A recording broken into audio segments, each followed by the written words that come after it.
Ida Bok. Bok. Kako si? Vrh, evo vidiš, super su me odjenuli, našminkali, isfrizirali, najeli i niš mi ne fali. Reci mi, kako je bilo osvijestiti to da si i glumica, i model, usto što si pjevačica, i majka, i influencerica, upravljaš dojmom o sebi. Sad si to morala raditi i to ćeš sad nastaviti raditi nakon što završimo ovaj kratki intervju. Ne samo to, nego sam i manekenka, što sam oduvek htjela biti još od 90-ih kad sam bila mala, ali nikad nisam dovoljno izrasla. Ali evo, dosta ti dobro ide. Pa da, fora je to malo glumata, tako džirlo djevojku, manekenku koja govori, tako da, šta znam, nič drugo nisam ni izučila, tako da ko me pita sad radi to, evo, zadnjih 20 godina sam u raznim ulogama i trudim se dočekat na noge. A vidjet ćete uskoro rezultati, dragi ljudi. Što ti je najizazovnije pred kamerom? Je li razmišljaš o tom procesu dok si u njemu ili razmišljaš li prije? Djeluje da su tvoji videi dosta osmišljeni u smislu da je tu nekakav tvoj režijski ulog velik. Prvo meditacija, pa onda tek trbušnjaci. Pa nije, ne gledaj, znaš, ja sam zapravo loša glumica, da ti pravo kažem. Ja mogu glumiti samo sebe i milijardu puta su me pitali da glumim nekim filmovima, neke skroz druge likova, sad ti neka zločesta, neka misteriozna, to je užasno loše ispalo svaki put. Tako da ja zapravo sam trebam opustiti, izvući iz mene nešto što svi znaju da ja jesam. Tako da su ljudi odustali da me uvlače u neke uloge koje su totalno kontra nečeg što inače radim. I uvijek je to nešto malo čudno, izlomljeno. Znači, niko mene ne stavlja kao manekenku neka sad seksi stoje, nego uvijek je to neka čudakinja i tu se dobro snalazim. Ja to volim da je lijepo, ali da uvijek nekako malo pomaknuto i malo da izgleda, da onako malo staneš i malo si razmisliš da li se to zapravo sviđa ili ne. Da, to je zapravo dobra naziv kompletne moje estetike u životu. Da ništa nije ono dopadljivo na prvu, nego sve moraš malo stati i onda pola možda ljudi otpadne ili trećina ljudi otpadne, ali oni koji ti ostanu ti su baš ti zato što su našli nešto zaguljeno, nešto čudno što se njima to svidjelo. Terminologija je camp, kitsch, queer. Pa ima svega, malo i densa, malo...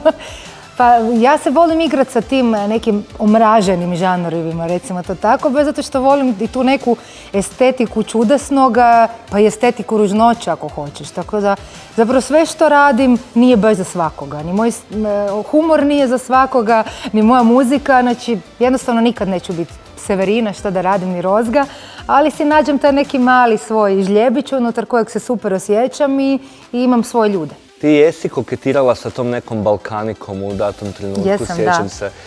Meni je to bilo jako simpatično, ali vjerujem onim pravim konzumentima tog žanra je to bilo samo izvitopereno. Pa ne znam šta bi ti rekla. Ja ti se uvijek služim da uzmem od ograničenih resursa ono najbolje što mogu. U datom trenutku sam došla u Srbiju i morala sam se tamo snaći, skopati nešto što je autentično njihovo i s čim ja mogu raditi. Nisam uspjela naći super synth pop, synthesizer mena koji će sa mnom raditi elektropop balade, ali sam našla genijalnog harmonikaša i genijalnog trubača koji slušaju metal, rave, prodigy. I s njima sam napravila neku fuziju koja meni u tom trenutku jako pasala, jer njima trebala tamo neka punkerska energija, a oni su imali taj neki svoj etno melos kojem ja nikad nisam bila ni blizu, ni prije, ni poslije, ali otvorena sam za sve vrste suradnji, istraživala sam s njima par godina i bilo mi jako zabavno, a on se rekla, ok, a sad se vraćamo na moje područje.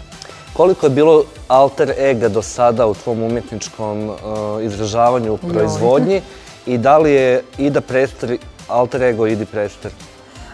To je možda samo ego Idi Prester. Pa puno je bilo tih različitih pseudonima s kojim sam se nekako ograđivala od svoje osobe, jer ja sama, kak ti možeš znati 20 godina ko si zapravo ti? I onda sam imala osjećaj ako sad krenem pod svojim imenom i prezimenom, onda je to neko obilježi, više ne možeš ništa okolo eksperimentirati, a ja se nisam htjela zadržati samo u tom jednom i nisam znala da li sam ja sad stvarno doživotno luda pankerica sa šljaštićim kostimima i percima i prugastim čarapama. Na koncu sam skužila da ipak jesam. I evo, nakon 20 godina sam, neka možda malo odraslija Izraelija, sam ne znam koliko ljudi ovo uopće doživljava kao odraslija Izraelije, ali sam odlučila da je dosta sakrivanja i da, to sam ja. Ovo što radim je ovo najbolje što znam i trudim se oko toga jako puno i prezentiram bez nekakvih figa u džepu da sad je to neki kolektiv pa radim kompromise. Sad ne radim apsolutno kompromise, ono što izađe upravo to što sam htjela reći. Pa ako hoće, nek puca u prsa. Kakav je bio put do te umjetničke autentičnosti, odnosno ljudske, humane, životne? Kako je dolazilo do toga da se govori istinito ili iskrenije? Moraš imati veliku dozu samopouzdanja.